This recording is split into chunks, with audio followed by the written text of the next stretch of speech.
Carrie, welcome to the podcast, girl. Thanks. I'm so glad to be here. So stoked that you're here. Yeah. So, okay, tell everybody a little bit about yourself and kind of what brought you. Who is Carrie Murphy? That's the question I've been trying to figure out for the last 36 years. I am Carrie Murphy. I'm a local-based comedian right here in Nashville. And I am a dreamer who has recently took the plunge, left a full-time job, and decided to pursue what I felt like God made me to do, which is be weird in front of a microphone, make people laugh. And I've been trying to steward my personality. And so my story is, I think a good place to pick it up is when I got divorced. Yeah. So I met my husband, my then husband, at Liberty University, and 3 years later, I found myself divorced, which for me and for a lot of believers is a worst case scenario. It's not what I wanted or expected to happen. Yeah. And that was kind of a start over point. And I thought, you know what, I'm just going to move to Chicago. I'm going to not abandon my faith, but like give the world a try for a while. Yeah. And so I was going to go to Second City and study comedy. And I made just a little pit stop in Nashville. And for whatever reason, I think the Holy Spirit, He led me to a church. And I heard God tell me very clearly, do not move to Chicago. Just don't move to Chicago. And I was like, really? Because I just got divorced. I thought I was going to follow this dream of comedy. And I wasn't, at the time I felt a little bit angry with God. Yeah. Because I didn't feel seen. I was like, okay, well, I got divorced. He doesn't like me now. But then he popped back up to tell me not to go to Chicago in my mind. And so I had a choice of, do I ignore what I heard God tell me, or do I stay here in Nashville without a plan? Yeah.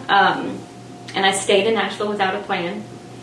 And He was really faithful to steward that choice.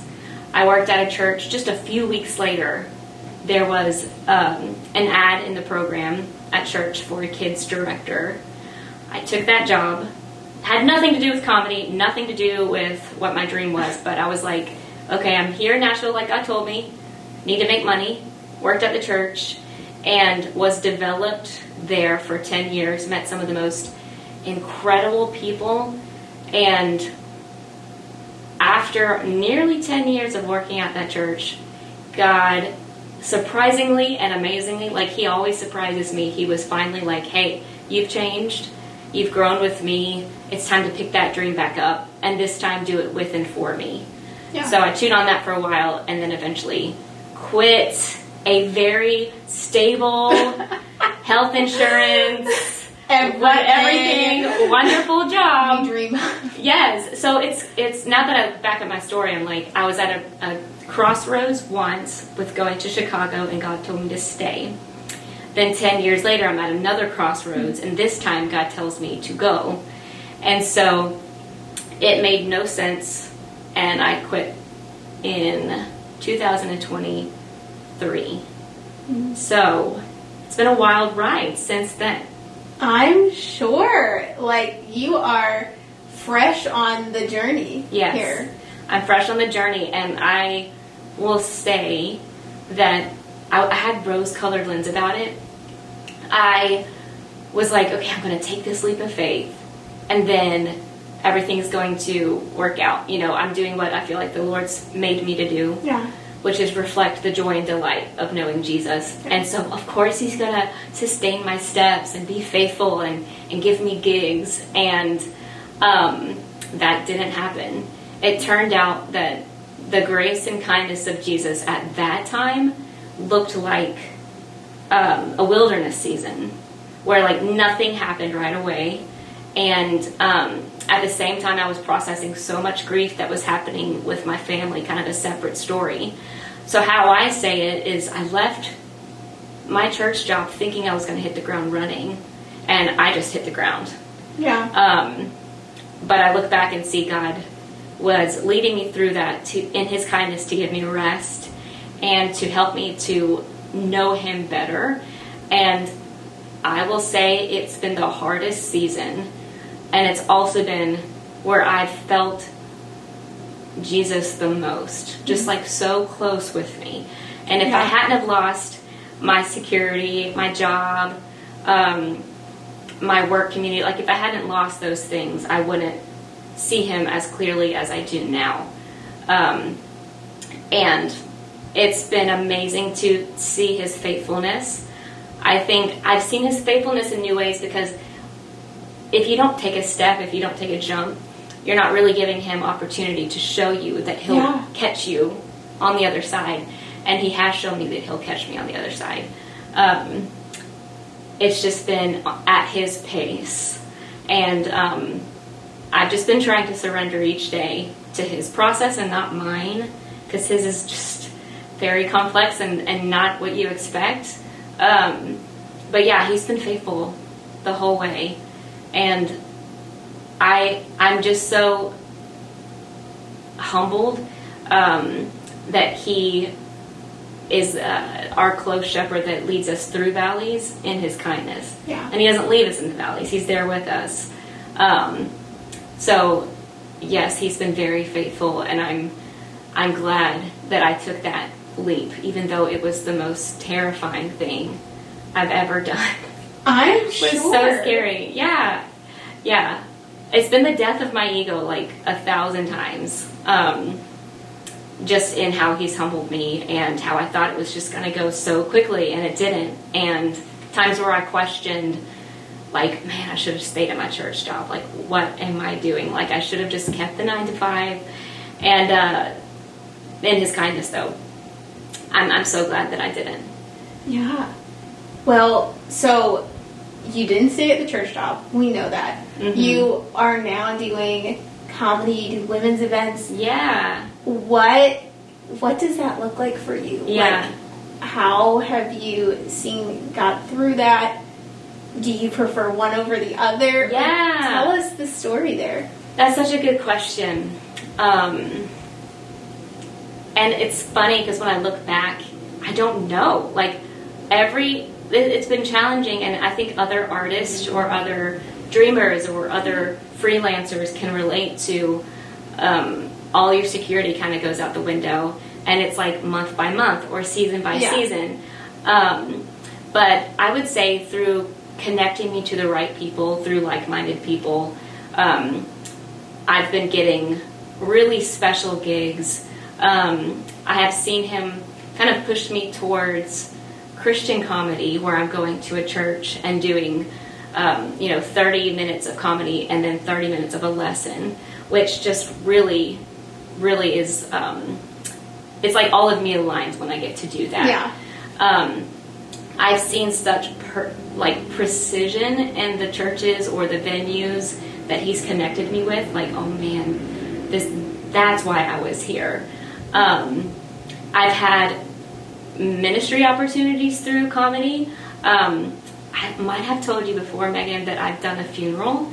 Yes, I remember this story. Yeah, so a widow contacted me and, wanted me to do a funny eulogy about her husband. And at first I was like, okay, I never, ever imagined doing this. Don't know if I should. But it turned out to be such a sweet thing. And it was like, okay, Lord, I love using my gift in these unexpected places like this. A dream came true for me when I got to be flown to be a speaker at a conference with Aspire. So, God will do it. He will connect you to the places. You will be where you're supposed to be when you're supposed to be there. Yeah. It's just you fly blind. I've been flying blind since I left my church job, and still he's been so faithful. And I don't get to know, okay, my whole calendar is set out before me, and I just walk through it. It's like, here's a breadcrumb, here's a breadcrumb. It's very much like when the Israelites were in the wilderness and God said, don't eat more than your allotted bread for today. And that's what he's given me every day, is like my allotment for that day and nothing else. And I really hope that one day it gets more, concrete, because like that's what my heart loves. But until then, it's like I just have to be hands open to this crazy adventure. And I just watch his kindness unfold, because he knows I can't do it on my own. I have to do this with him. And the gigs he gives me, it's just so apparent that he's orchestrating it all. So I've seen and tasted a new level of his sovereignty. And like, despite my flailing about, he is steadfast. And some of the moments that I've gotten had just been like little nuggets that show me, hey, you're still doing the right thing. I got to meet one of my comedy heroes, Mark Lowry, which was like crazy. So it's nothing like I thought it was going to be, and it's so much better. But yes, I've been really, really loving it. There's life on the other side of a big leap of faith. Yes. I love it, Carrie. I love it. What has been, aside from meeting Mark Lowry, what has been the highlight? What has been the highlight for you? Let me think about that. There have been so many highlights. But probably getting to feel like I'm a part of the Great Commission. And the fact that this weird gifting I have of, being silly and writing jokes could win people to the Lord and point that to him. Like, I feel like I am now more a part of God's work outside of a church than I was working at a church. That's crazy. But so good. So that's the best part. And then also, and I didn't expect this would be such a highlight, but getting to meet people who are in the audience afterwards and getting to hear what they're going through, like what valley they're in, and just sharing about my valley and getting to pray with them, like just fellowshipping at a comedy show. Like, I just never really considered that, and it's such a huge gift. Also, this is for all the church staff who may be listening to this, getting to worship on Sundays, like not working at the church, like actually going to church and being fed in that way, is just like another little nugget that's been really, really great. I didn't know for so long how much I missed just like being in the worship center, getting to worship. But yeah, and of course meeting cool people like you. Thanks. Yes. So cool. So cool. Check it out. Look at us now, moms. Mom, I made it. I'm surviving. Yay. Oh, goodness. Yeah. What a time. But it really is like, you are also one of those people who left something familiar. And just said, okay, Lord, like, whatever you have is next. Absolutely. And he always honors that. He does, and he's so faithful. I think, I was talking with a friend earlier today, actually this morning. We were talking about the story in the Bible where they step out of the boat, and Peter steps out of the boat, but when he loses eye contact with Jesus, that's when he sinks. And I think about that, like, both of our stories. That is so, so true. Like, oh yeah, anytime I've not kept my eyes on Christ, I'm literally flailing about in the water. Yes. It's not like literal water, but like a figurative water. Yeah, and it's where we see his grace, because looking back, I was so disappointed that he told me not to go to Chicago. I mean, I was crushed, and like I said, like, my walk wasn't close at the time, and when I, like, rear view, he was protecting me from failure, like, and from just like going off the deep end. Like, I know if I would have gone, for me personally, I just would have not been a good person, not been a good comedian. And so there was such grace in him going, no, you're not ready for that yet. Wait a little bit. And I think sometimes he gives us a no so that we don't risk exposure or, to prevent us from something that we don't need. So I'm even thankful for the no's as well, and there were and are a lot. But like even that is all part of it. So he's kind and he's faithful. Absolutely. What do you, like, when your parents look at what you're doing now, what does that look like for them? Are they excited or do they get nervous? My parents get extremely nervous any show because I have brought them up before. Oh boy. Oh yeah. You put them on the spot. I do. Well, it's like, you have to talk about what you know. And so I talk about being homeschooled. And my mom's the one who homeschooled us, so she's included in that. So they get very nervous, rightfully so. But my parents, my mom especially, always encouraged me to, we have these matching tattoos, and it's a mountain. There's a line from Leanne Womack's I Hope You Dance that says, don't fear the mountains in the distance. Yeah. So this was for no fear. And pursuing your dreams, always just trying. So they're super supportive and super scared I'm going to talk about them. Oh, that's better. But it's been fun just out here trying to make him proud, like the classic middle child I am. But it's been fun to see how my family has watched me change and how that changes my relationship with them. And I don't know if you've experienced this, but like now you're out here writing your own story. You're growing and changing as a person. Yeah. So like for me, when I go home, it's like they're re-meeting me again. But yeah, they'll always be a topic in my comedy. They're not leaving. I love it, Carrie. No, yeah. I think the same thing's true for me. Like I can totally relate to that. I'm not a comedian, so I don't write them into like right. Every day. When I'm meeting an artist and I'm like, oh hey, like, yeah. Let me tell you about my mom. Let me tell you about my mom. Let me tell you about She's really great. She can bake you some cookies. Okay.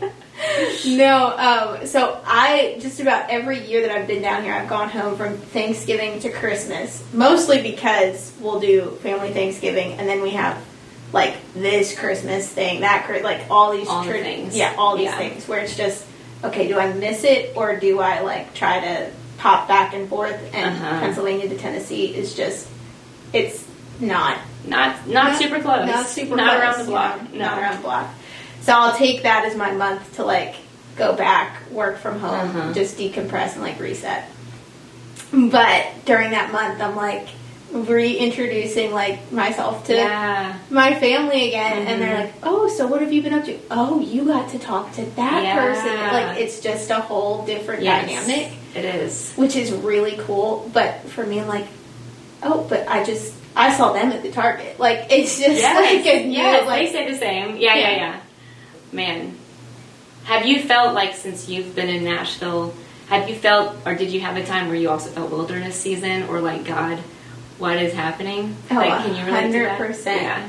Yeah. When I stepped away from a company that I was at and started going fully on my own, and it was with the blessing of the individual who, he also stepped away, the owner of the company, to pursue drumming full time. That was what his dream was, and he got that opportunity. So everybody stepped away all at once. But making that decision to be like, oh, I'm gonna do that. Like everybody's making this move, so I'm going to make this move. And in the back of my mind, I kind of knew, like, I kept hearing God say, I have more in store for you. I'm like, okay. See? What does this mean? And then when it actually happened, I was like, this is what this means. See, but that's so dangerous. Like, that itch, that, like, feeling of, like, but I think that, like, when you have dreams, when you have, like, a dissatisfaction with where you're at, like, all of those are little promptings that, like, maybe God's moving you out of this into something else. And I was thinking about this before I came. It's like, it's not like doing comedy is better than the ministry I was doing or anything. It's not like I stepped away for bigger and better. It's, you're stepping away to follow what your unique passions are and how He made you. Yeah. Because I think God made us all very differently, as much differences as the flowers have, or nature has. There's so many like details, and I think so fast we can live in a herd mentality where like we just all go to work and we all come home, and stepping out of that is so scary, but I think also very God glorifying, even if it's not to something that's so crazy like comedy or artist work. Like even if you're just stepping away so that all of yourself feels more aligned with what you're doing, like that's God honoring. Oh, absolutely. So I'm thankful that you and I are both like wholeheartedly pursuing that. Come on, God, we out here. Yes, every day. Lord, please come through. Come through. Yeah. I love it. What would you say to the person that's like maybe listening to this or will listen to this, where they're like, we want to step out, but we don't know the next step to take? Well, what advice would you give them? That's a great question. Or maybe what advice were you given when you wanted to yes. take that step? So a lot of people gave me advice, a lot of different advice. Everyone gave me their opinion. So I think that Amen. like even my family was like, okay, you have a great job, right? Like what is this? Yeah. Like what are you planning on doing? So I would say to first stop and breathe and listen. Just you and the Lord. Yeah. Like what is he asking you to do? What is that still small voice saying? And to do that, you have to stop enough. And I think for a long time, I was going so fast that it was so easy to just perpetually live and do this job. Yeah. So stopping and going, okay, Lord, what are you telling me? Because the advice of man, it's like so fickle. It goes back and forth. So learning to tune all of that out and just listen to him. Because if he's the one calling, you can do anything. If it's someone else calling, it might be a disaster. So make sure that it's a calling from the Lord. And if he is calling you to it, he'll sustain you. And then one thing that is like super practical that helped me a lot was doing a lot of personality tests, like 360 interviews with friends and family. Like, what do you see in me? Because sometimes other people can call things out in you that you didn't know were so on the surface, or things that you just don't consider. So doing a lot of development and just seeing who God made you to be. What do I already love doing, and how can I make a living off of that? So assessing yourself, listening to God, and then accepting all the fear and nerves and just being okay with it. Like, I think I expected to do everything so bravely and without any fear. And it's like once you accept the fact that this is really scary, and I'm going to do it with the fear. I'm going to do it anyways. I'm not going to wait till the fear's gone, because it might not leave. Yeah, absolutely. I'm just going to do it with the fear and trust that that he'll hold me. And I just always have to say this: if there's anything I've learned, is that he is more faithful than you ever imagined. Yeah. I mean, since quitting my job, we've had financial scares, we've had unexpected expenses, we've had unexpected diagnosis. Like, nothing ever went as planned, right? But we've been okay, and here I am, and we're still taken care of. And it reminds me of the verse that says, if he cares for the sparrows and he dresses all the lilies, how much more will he bless you? And that's what I've seen, and what I know you've seen too. Yeah. So he's just so faithful, and just do it. Just do it. Just jump off the edge. Just, even if you got to get someone to push you, ask a friend to push you off the edge. Just take a leap. Yeah, what's the worst that could happen? Exactly. Exactly. What's the worst? Poverty. Poverty. It's fine. God will provide you a home. Like, yes, he will. He will. Yes, exactly. Like, when I came down to Nashville, I was like, okay, where am I going to live? And within a week, God found me where I was going to live. It was before I came down that he found me the house, though. So wow. See, he'll do it. He will. Yeah, it's just scary at first, but then it's kind of like a trust fall. Like, you have to do it once to know that you're going to be caught, and then you're like, okay, he'll catch me. That is so good, Carrie.